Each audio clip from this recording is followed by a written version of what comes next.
遮天是一部备受瞩目的玄幻小说，其中展现了众多令人叹为观止的角色和精彩的剧情。然而，即使在这个充满神奇和力量的世界里，也有一些无法突破极限，无法成为真正帝尊的盖世神人。让我们一起来探索这6位无法正道成帝的传奇人物。第1位，盖九幽。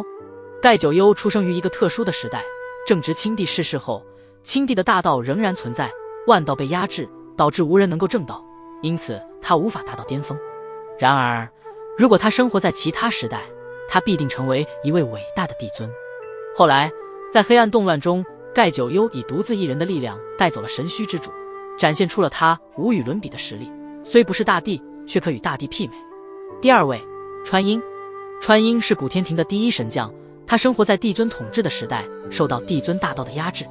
然而，他却选择与众不同的探索另一条成道之路。帝尊曾言，如果避开这一世，他将成道，这证明了他非凡的天赋。后来，出于对古天庭灭亡的内疚，他成为了心中永远无法正道的坎。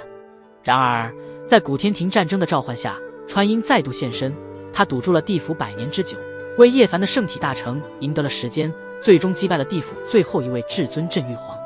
在巅峰大帝面前，无惧任何对手，即使是至尊也无法与他相提并论。第3位，宁妃。宁妃是不死天皇神朝的第一神将，然而由于不死天皇已经正道成帝，他无法再进一步。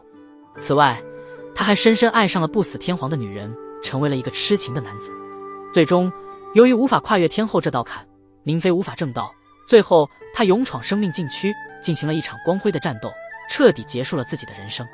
他是一个性情中人，与川音齐名。第4位，瑶光圣子。瑶光圣子在心机和实力方面都非常强大，然而他缺少主角光环。他作为缺失的混沌体，应该不受天地大道的压制，如果能正道，他应该比金乌大帝更加强大。然而夜黑是主角，瑶光只能黯然领盒饭。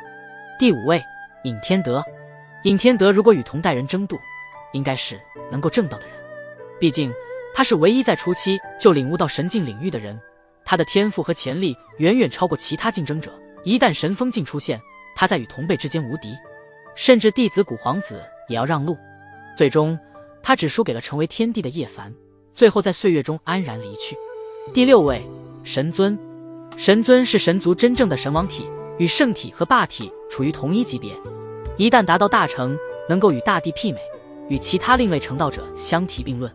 然而他只差半步正道，与尹天德齐名，最终也随着岁月的流逝而老去。